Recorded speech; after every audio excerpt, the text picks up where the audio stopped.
Just want to check in to address a few things. Last Monday, I uploaded a video which sort of launched the season. There was a load of rules in there, and there was just things that just people did not resonate with, they didn't agree with, they didn't want, and they want me to go back to doing what I do. And that was nice that people feel passionate about the content I've been producing previously, but I've got the stats, I've got the analytics that you guys don't see, and ultimately, as much as you love On the Road, people don't love On the Road anymore, unfortunately. It's a series that really, really took off from day dot. You know, I could turn up to any non-league ground and get 100, 200, sometimes 300,000 views. And I'm so proud to be able to do that. I could also go to a Premier League game and get very similar. There was no bias against what team it was. It was just like, there was this audience that are like, wow, I love this format and I want to see more, and I want to see what this team gets, and I want to see what that team gets rated wise. So it was great, but I think a lot of people have cottoned on that once you've seen 1, 2, 3, you've seen them all, right? Because we're repeating the same thing. It's the same thing every single time, just insert team name here.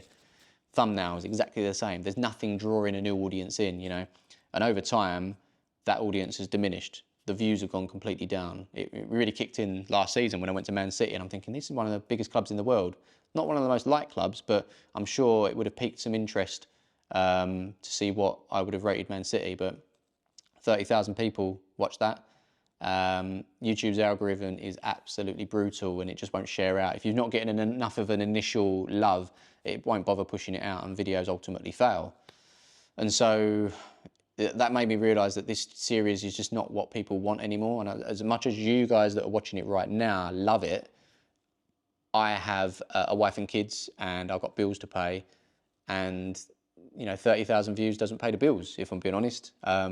Yes, it's a financial thing, but I would say more so, because I could go and get another job, more so, it's about my love for content creation. If you don't love what you do, you shouldn't be doing it. And I've always stood by that, and I've always loved what I've done. But I've got to a point towards the end of last season where I was just like, I'm just in a hamster wheel, and I'm just churning it out, and I'm not getting much back from it. So this season, I always intended on switching it up. It's a shame that the thing that we uploaded the other day was met with such backlash, but ultimately, I think there's a few tweaks that we need to do. AI is one of them, and I've addressed that in the main video that's just gone up. We're going to get rid of that, but I don't think I'm going to get rid of much else. I think Danny's a really good guy. He got a lot of stick and a lot of negativity, and I bet it was jarring for a lot of people, because they're like, hang on, who the fuck's this guy, right? Because it's always been my voice and me directing. So when you've got someone else there sort of getting involved quite heavily, I guess it is jarring. But again, if I don't market this as On the Road, it's a completely different thing, then I think people could accept that and allow us to get on with it. Audio levels were bad in that first one. We didn't have mics, so my voice was a lot quieter than his, who was behind the mic. So jarring in that way, audio-wise, was one thing, but jarring, I guess, with him just being there was another. Totally get it, but I respect Danny. He's a good guy.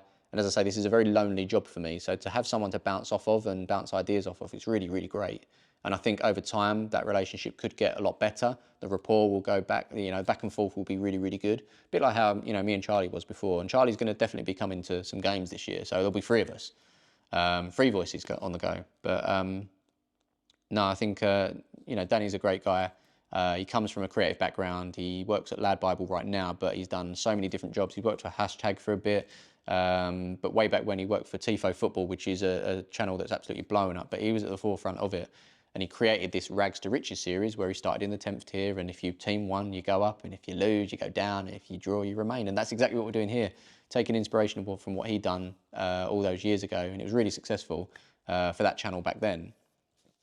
And I love the idea of it, and adding our own sort of gamification with these new spin wheels. We're not doing AI, we're going to do the spinny wheels and the randomness of it. I just think it's going to be really fun, and I'm going to be looking forward to going out each Saturday or midweek to create this sort of content. I get that people are sad that On the Road isn't going to be what it is. I guess there's still an opportunity for me, like midweek, to get out and do On the Road videos. That's, you know, I can still do that and do it in the same way, but this is a standalone series that I really, really feel passionate about and really want to do, because I think it's going to be really good. So all I ask is, for anyone that's here right now, please understand where I'm coming from. Please be patient with it, because I think the content's already, well, this video that I've just uploaded is much better than the first one, because I just found it in my feet. It was a bit of a pilot. This one's going to be much better. And I mean, the fact that, well, I won't reveal it in case you've just clicked off the video, but the fact that we've already had a bit of a nightmare start, yeah, I think I'm looking forward to it. I've got a whole host of other ideas as well, but ultimately, I'm in a position here where I've been playing it safe for a long time and just pleasing my existing audience. I have to grow. I have to, if I'm going to be doing this, I have to reach a new audience, and being in front of the camera is going to help that as well. Over all these years, I was never really getting gigs because no one really knew who I was. I was just a guy behind the camera that was getting a few views, and they was like, cool.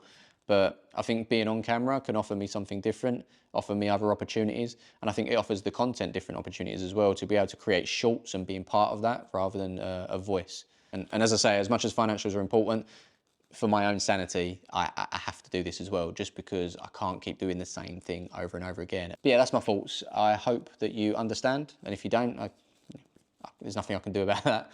But I'm hoping this season we can grow, got some ideas, and I just want to have a laugh with it, really. So yeah, I don't need to say I hope you enjoyed this video, but I hope you enjoyed the upload that this video came from. That's it.